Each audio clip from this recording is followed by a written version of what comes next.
नमस्कार. मी डॉक्टर राजेंद्र पोळ येथे ग्रहतारे बोलतात, ज्योतिष कार्यालय निप्पाणी. या प्रसंगातनच एक प्रसंग मला आठवला. ज्योतिषशास्त्रामध्ये बरेच पद्धतीची लोक येतात आणि ज्योतिषी बऱ्याच प्रकारचे येतात. हौशे, नवशे, गवशे असं आपण म्हणतोय. आणि याच्यामधला एक असाच भाग येतोय आणि तो म्हणजे गुप्तधनवाल्यांचा भाग आहे. आणि हा गुप्तधनवाल्यांचा भाग ज्यावेळेला येतोय, त्यावेळेला ज्योतिषीही त्याच पद्धतीचे जमतात, जातकही त्याच पद्धतीचे जमतात आणि ती सगळीकडे काम चालू होते. मी माझ्या पुस्तकामध्ये उल्लेख केलेला आहे या गोष्टीचा. एखादी व्यक्ती म्हणते, की माझ्या वाड्यामध्ये गुप्तधन आहे. मग त्याला की नाही गुप्तधन कधी आठवतंय? खरोखर त्याचा वाडा असतोय. त्याचे वडील, त्याचे आजोबा, पणजोबा की नाही खूप श्रीमंत असतात.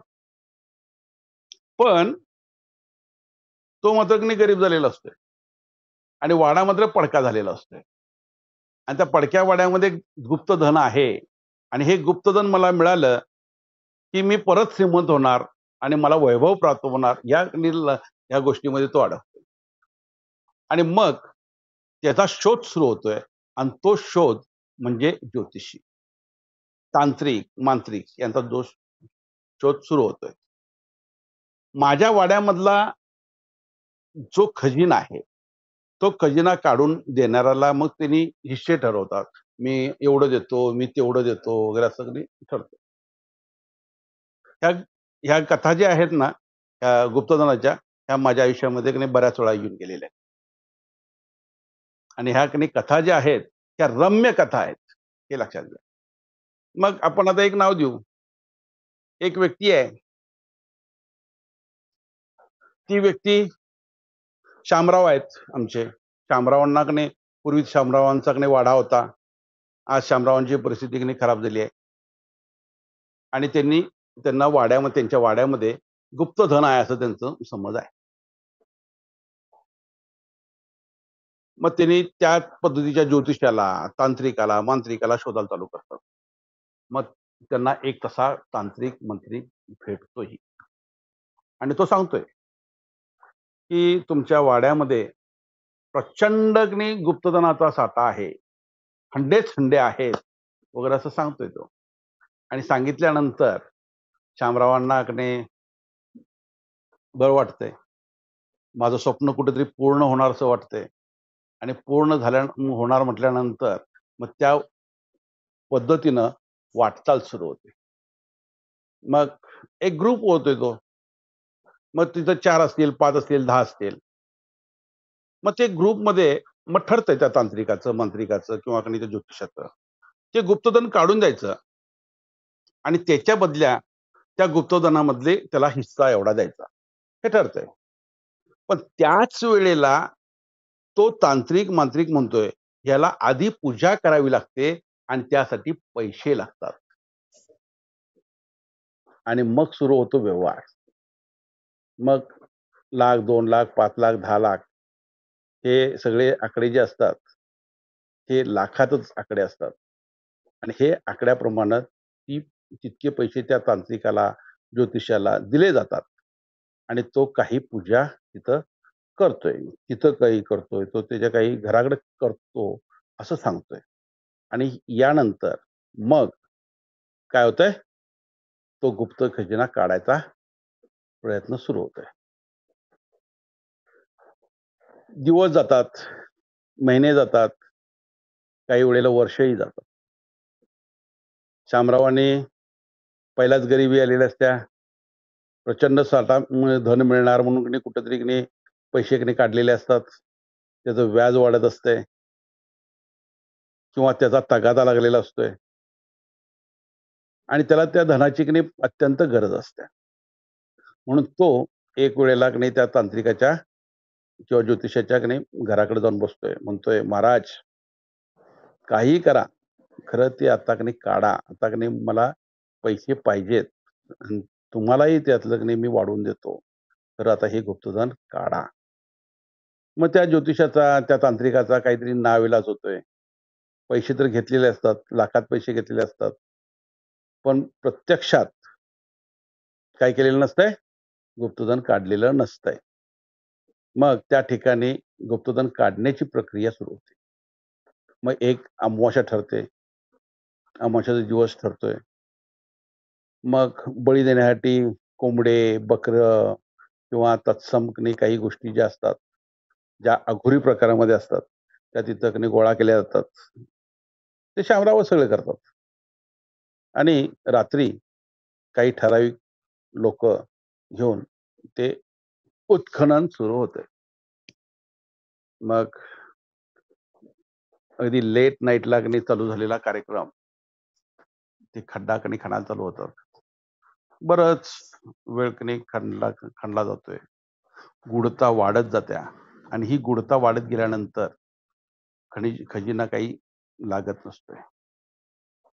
2 वाजतात, 2:30 वाजतात, 3 वाजतात. इकडं खड्डा खणायला चालू असतोय. कुठं काहीच नसतंय आणि शामराव अधीर झालेले असतात. वरती मांत्रिक, ज्योतिषी बसलेले असतात. ते म्हणतात, "आता खणा, खणा, खणा." असं चाललेलं असतंय. आणि त्याच ह्याच्यामध्ये ते सगळं खणलं जातंय.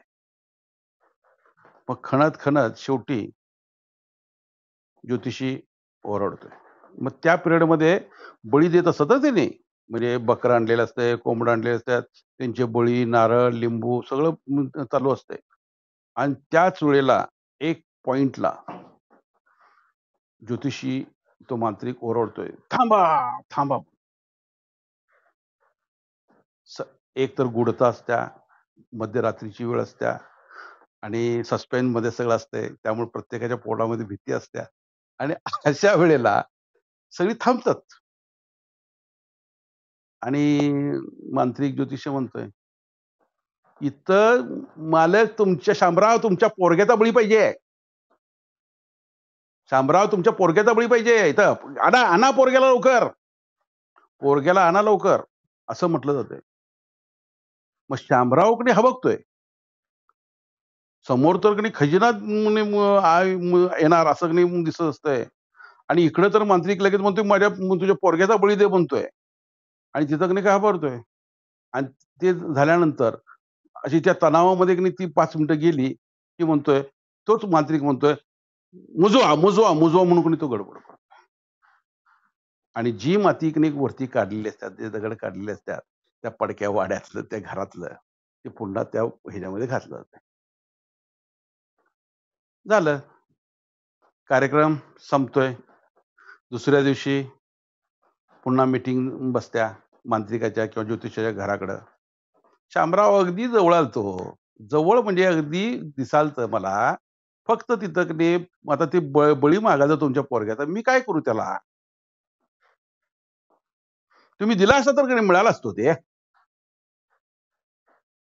शामरावांचाही बोलायचा घास नसतोय. का नसतोय? आता पोरगं द्यावं तरी एक, नाही द्यावं तरी एक. आणि ते दिलेलं नसतंय आणि ते धन काय मिळत नाही. पैसे मात्र 5-10 लाख रुपये गेलेले असतात. या पद्धतीचे जे चिटिंग होत असतात. हा एक ग्रुप असतोय. काय असतोय? ग्रुप असतोय. जर का एखाद्या ज्योतिषानं सांगितलं, खरं सांगितलं, की ह्या ठिकाणी काहीही नाही. काहीही नाही. उगीच तू ह्याच्या नादाला लागू नकोस. सांगितलं, की त्या ज्योतिषाचा किंवा त्याचा तुझा नादच त्यांनी सोडून देतात. त्यांनी त्या ग्रुपमध्ये अशा पद्धतीची माणसं तुम्ही जर बघितला समाजामध्ये, तर त्यांच्या त्या ग्रुपमध्ये असतात. तसंच ही भूतांबरोबर बोलणारी जी माणसं असतात, ही देखील त्याच पद्धतीची असतात. कपोकल्पित सगळ्या गोष्टी. कपोकल्पित. ज्या पद्धतीनं LSD, ते चरस, गांजा वगैरे ओढल्यानंतर ज्या पद्धतीनं त्यांना सगळं दिसत असतंय. जुना एक प्रकार आहे. जोंधळ्याची बुरशी जर नाकात गेली, तर त्याला धुंदी येते. तसाही तोही प्रकार आहे. श्रीकृष्णांनी आपलं दिव्य रूप दाखवलं.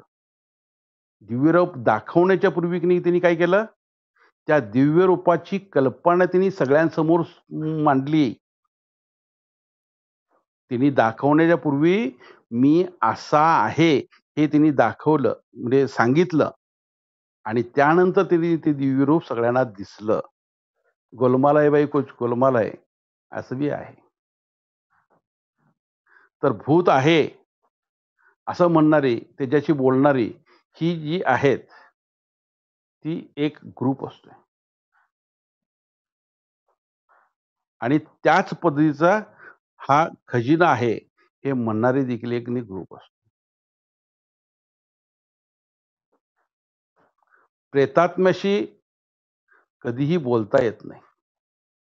तो संपर्क साधतोय, तो तुमच्या पूजेतून, तुमच्या ज्योतिषाकडनं, तुमच्या पत्रिकेतून. पण कधी तुम्हाला तो प्रत्यक्ष येऊन असं होत नाही. कधीतरी झलक तुम्हाला स्वप्नामध्ये दिसेल तुमच्या. पण ती स्वप्नामध्ये आलेली झलक ही काही सेकंदाची असते, काही सेकंदाची आणि ती तुमचीच असते, तुमच्याकडेच असते. ही दुसऱ्याची नसते, लक्षात ठेवा. त्यामुळं कुणीही जर उठला आणि जर सांगितला, की मी हे एक नाही करतोय आणि मी तुमच्या घरातल्या लोकांच्या म आत्म्याशी किंवा सोलशी बोलतोय, तर ते चुकीचं आहे. साफ चुकीचं आहे. धन्यवाद.